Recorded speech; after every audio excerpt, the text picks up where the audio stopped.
So this is a question that relates to the goal topic that we call solving linear equations with fractions and multiple occurrences of the variable. Yeah. Step one, let's get rid of those fractions. So how are we going to get rid of the fractions in this particular linear equation? I had a thought on one that I just wanted to clear up on the denominator. So we want 10 is a good number. What do we want to do with that 10, first of all? Multiply by every fraction. Multiply 10 by every fraction, exactly. And how did you get 10? The lowest common multiple of 5 and 2. Yeah. The least common multiple of all the denominators that are in the problem. And the denominators that we see are just 5 and 2. And the least common multiple of 5 and 2 is 10. So if we distribute 10... But if it's not your thing. No, it's coming back now, just stuck in the way. Then.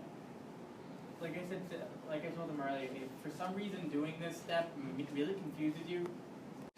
So we decided we wanted to multiply everything in this equation by 10. So that's 10 times negative 7/5 u minus 10 times 3 equals 10 times 1/2 u minus 10 times 5/2. Okay? So we just multiplied everything that we see by 10. Now comes the step where when people screw up in this process, it usually happens right now.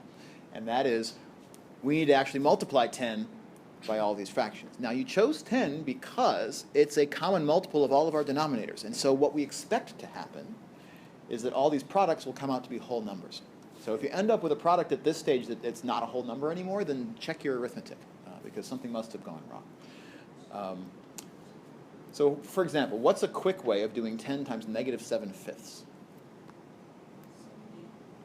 So the one way of doing it, is just to multiply, turn the 10 into a 10 over 1, and then to multiply fractions, just multiply them straight across. 15u, negative 15u. Close. 14. Yeah. 14.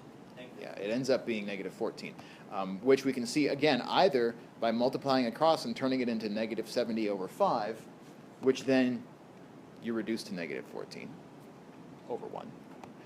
Or what's the other option? Does anyone see a quicker way to see that this is 14? 10 times negative 7/5. Does anyone do that a different way?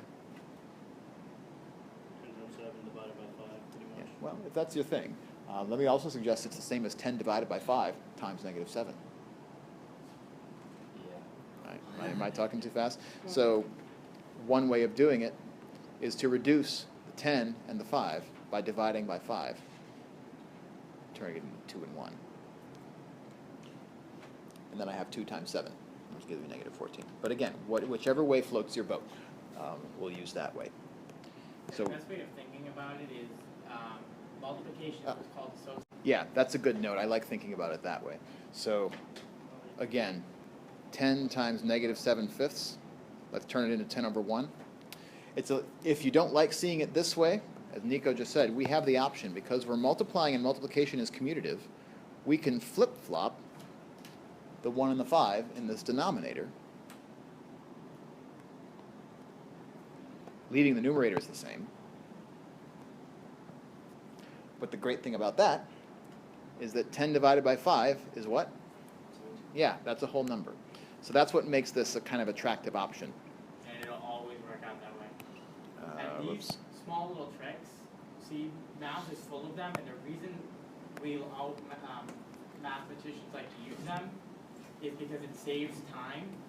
So on an exam, if you're doing a bunch of calculations, We can do that same thing with 10 times a half. What's 10 times a half? there is 5. one. There is one shortcut I know of, And 10 times 5 halves, 25. and that's a distributed. So that's the step where, again, if you're able to get down to this stage without making an error of arithmetic along the way, most people are able to bring it home from here. Because from here, now that all of our fractions are gone, how are we going to get u by itself? Join them together. The u's with the u's. Okay. The whole numbers with the whole numbers. Exactly. So we're going to get the u's together. One way of doing that is by adding 14u to both sides, so that my u's on the left are gone, and my u's on the right, as Joe says, combined together to give me 19u. Doing the same thing with the whole numbers. Let's say we add 25 to both sides. Notice that here I'm making a strategic choice, that because I eliminated the variables from the left-hand side, I'm going to try to eliminate the constants from the right-hand side. That way, things wind up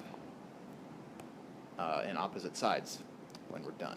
Is that the way it has to work? Or can you No, do it the other not way? at all.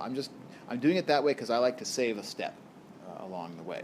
If we had ended up moving the minus 30 from the left to the right and having a 0 on the left, we would get 0 equals 19u plus 5, and we would have to move that 5 back over to the left anyway before we start solving for u. So I just, again, that's my expertise in solving these equations talking. You can do it whichever way, but I did it in a way here that saves us one step. And so then how do we finish? Divide by 19. And there we have the answer, u equals -5/19.